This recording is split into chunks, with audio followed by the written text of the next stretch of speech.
Bowl भर के उधर पानी का लगा देना है। ठीक है। इधर हम उसमें ऑयल लगा के और मोमोज को फिलिंग करते जाएंगे और उसको लगाते जाएंगे। ठीक है। जैसे हमारा एक पोर्शन भर गया और उसके अंदर लगा देना अपने जाके। ठीक है। 10 से 12 मिनट हमने उसको देने हैं 90% पकने के लिए। ठीक है। और आफ्टर दैट उसके ऊपर ऑयल मतलब लगाना, उसमें भी ऑयल लगा के ही रखना है, नीचे भी और ऊपर भी। ठीक है।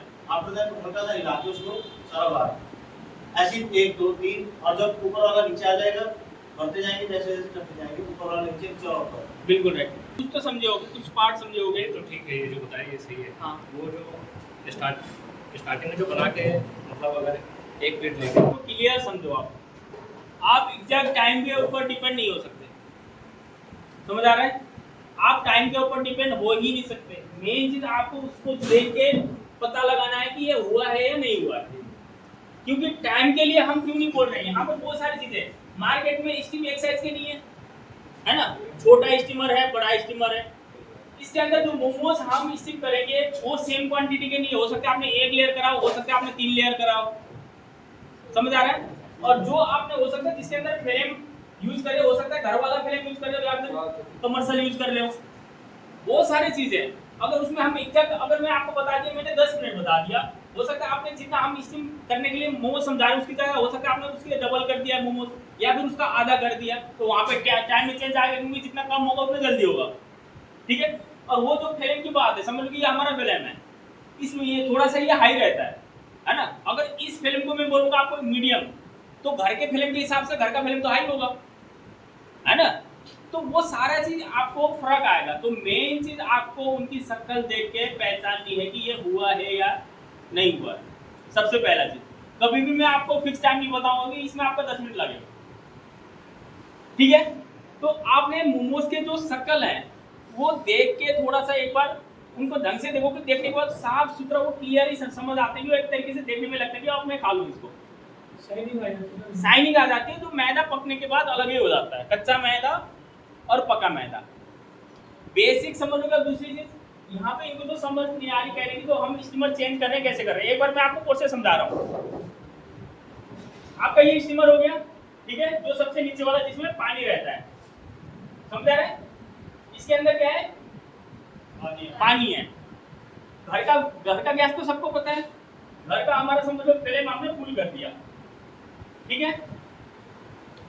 अब यहाँ पर सबसे पहला चीज जो इसके अंदर पानी होगा, ये आधा से ज्यादा, अगर समझ लो यहाँ तक ठीक है, लेकिन ये यहाँ तक पहुंच गया तो आपके मोमोज दिखेंगे जैसे आपने अभी देखा।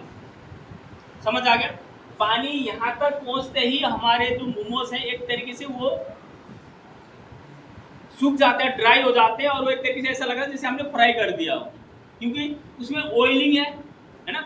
ऑयल में हमारा ओवर हीट हो गया तो हल्का सा वो फ्राई टाइप का हो गया। फ्राई होने से क्या होगा, हमारे मोमोज चिपक गए और उसका जो नीचे का लेयर है बहुत ज्यादा हार्ड हो जाता है और निकलेंगे नहीं। तो सबसे पहले से आपको याद रखना है पानी की क्वांटिटी यहाँ पे ज्यादा नीचे नहीं जाना चाहिए। और दूसरा चीज, स्टीम जो गैस है ना, आपको स्टीमर के नीचे नीचे रखना है। अगर आपने जल्दबाजी में अगर इसकी फ्लेम हाई कर दी, गैस आपके बाहर आ गया, तब भी आपके सारे मोमोज चिपक जाएंगे, क्योंकि जो स्टीमर होगा ओवर हीट हो जाएगा साइड से।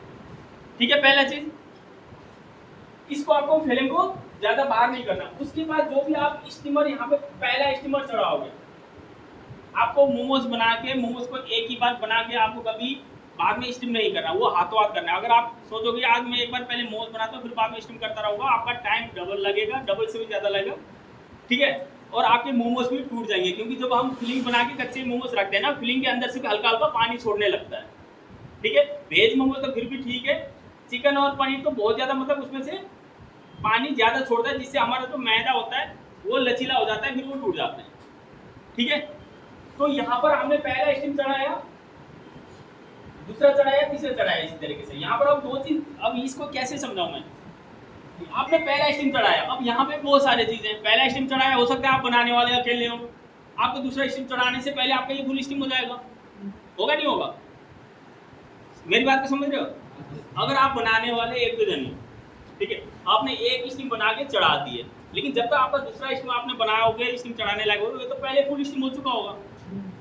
और दूसरा चीज, अगर समझ लो आप बनाने वाले ज्यादा हो, तो आपके पास मतलब कि आप फटाफट स्टीम कर रहे हो, तो यहाँ पर क्या होगा, आप फटाफट तीनों स्टीम आपने चढ़ा दिए। ठीक है, अब जो पहला स्टीम है पानी बॉयल आफ्टर बॉयल के बाद टाइम कर रहा हूँ मैं। आप हो सकता है इसको आपने पहले भी चढ़ा दिया पानी बॉयल होने से पहले, लेकिन पानी बॉयल होने के बाद ये लगभग 10 से 12 मिनट का टाइम लेगा। क्या फिक्स नहीं करा, लगभग, समझ आ रहा है? 10-12 मिनट आपका ये 90% हो गया, और जब तक ये आपका ऑलरेडी कितना परसेंट होगा, लगभग 40 से 50% ये हो चुका होगा। समझ आ रहा है?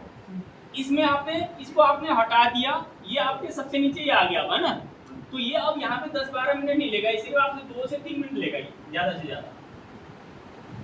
समझ आ रहा है? अब सेम प्रोसेस अब हम आपने क्या किया, इस जो सबसे पहले खाली किए थे इसमें मोमो डाल के सबसे ऊपर वाला चढ़ा दिया। समझ आ रहा है? अब आपने क्या किया, जो सबसे पहले आपने मोमोज इसमें 90% होगा उसको हटा के दोबारा आपने कच्चे मोमोज चढ़ा दिया, और उसको आपने क्या किया, सबसे ऊपर चढ़ा दिया। और यही चीज सेम अब क्या होगा, ये रोटेशन होता जाएगा, और जब तक आपका समझ लो फिर ये जो 50% से 90% जाएगा, ये आपका 20-30%, 30-40% ये भी स्टीमर हो जाएगा। तो ये रोटेशन आपका यही सेम चलता रहेगा।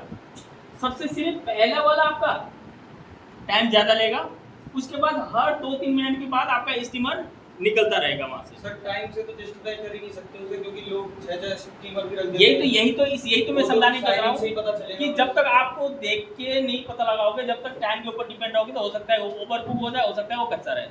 और सर ओवरकुक लेकिन- होने के बाद स्मेल भी तो चेंज हो जाती है। ओवरकुक मतलब इस टाइम के अंदर ओवरकुक कभी नहीं होगा। दिक्कत आपका 100%, अगर समझ लो ये 90% की जगह 100% पक गया, कोई दिक्कत नहीं है, लेकिन 90% की जगह ये अगर 40% पक गया तो दिक्कत है। समझ आ रहा है?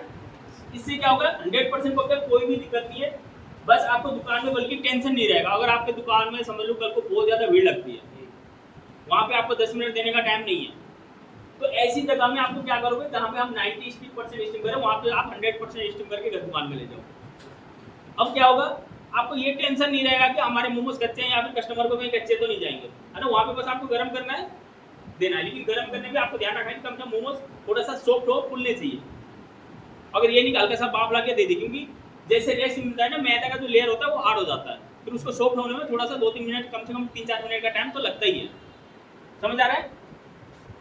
और ये प्रोसेस आपका कंटिन्यू रहेगा, लेकिन आपको भी ध्यान रखना है कि अगर आपने समझ लो कि मैंने जैसे बताया कि इस स्टीम को आपने चढ़ा दिया, दूसरे चढ़ाने में टाइम लग गया,